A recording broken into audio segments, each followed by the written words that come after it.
जगदम्बा भवानी जग कल्याणी कौन किस्म के मनाओ। जगदम्बा भवानी जग कल्याणी कौन किस्म के मनाओ। जगदम्बा भवानी जग कल्याणी कौन किस्म के मनाओ। जगदम्बा भवानी जग कल्याणी कौन किस्म के मनाओ। कहाँ ले आरुग जल चढ़ाओ। जगदम्बा भवानी जग कल्याणी कौन किस्म के मनाओ। जगदम्बा भवानी जग कल्याणी कौन किस्म के मनाओ।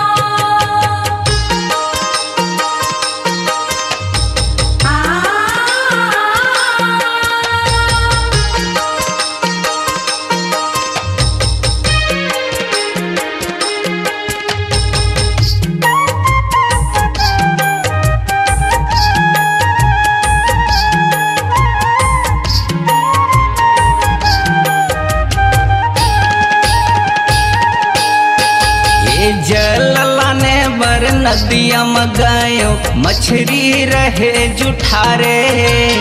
चरण धोए के आस रहिसवो मोला समझ नहीं आए। मोला समझ नहीं आए वो माता मोला समझ नहीं आए। चरण धोए के आस रहिस वो मोला समझ नहीं आए। फूल लाने बर बगिया में गयो भौरा रहे जुठारे। हार बनाए के आस रहिसवो मोला समझ नहीं आए। मोला समझ नहीं आए वो माता मोला समझ नहीं आए। हार बनाए के आस रहिस वो मोला समझ नहीं आए। कहाँ ले आरुग दूध चढ़ाओ।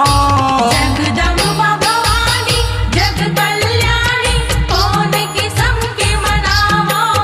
जगदम्बा भवानी जग कल्याणी कौन किस्म के मनाओ।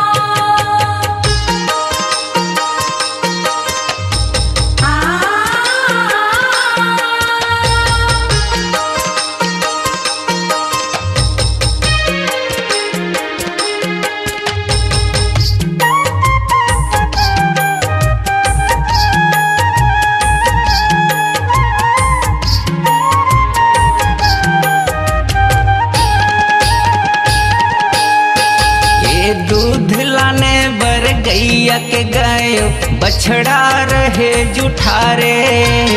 खीर बनाए के आस रहिसवो मोला समझ नहीं आए। मोला समझ नहीं आए वो माता मोला समझ नहीं आए।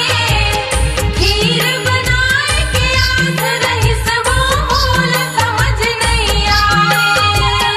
गुड़ लाने बर गन्ना के गयो चाटी रहे जुठारे।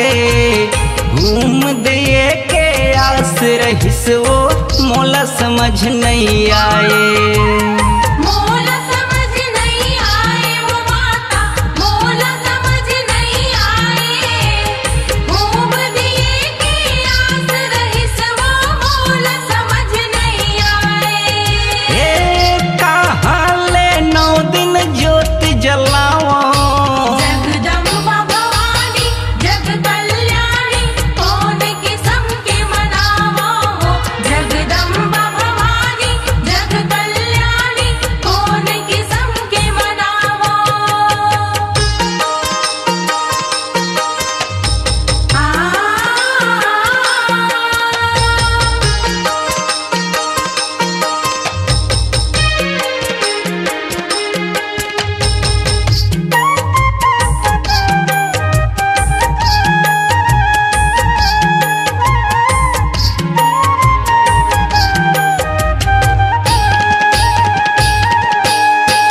ये तन कर दिया ना मन कर बाती प्रेम के ज्योत जलाओ।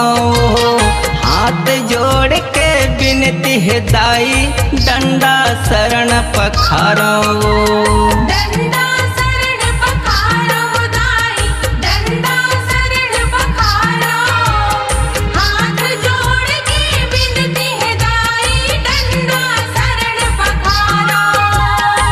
जन्म देवैया मोर माता नहीं तुहरे ले ममता पाथो आँखिले आंसू आज खेदाई जब जब सुधला माथो जब जब सुधल माथो दाई जब जब सुधल माथो आँखिले आंसू आज खेदाई जब जब सुधल माथो ए तोरे प्रसाद दुनिया महावा जगदम्बा भवानी जग कल्याणी कौन किस्म के मनावा हो जगदम्बा भवानी जग कल्याणी कौन किस्म के मनावा ऐसन आशीष तोरे पावा जगदम्बा भवानी जग कल्याणी जग माँ नाम कमाओ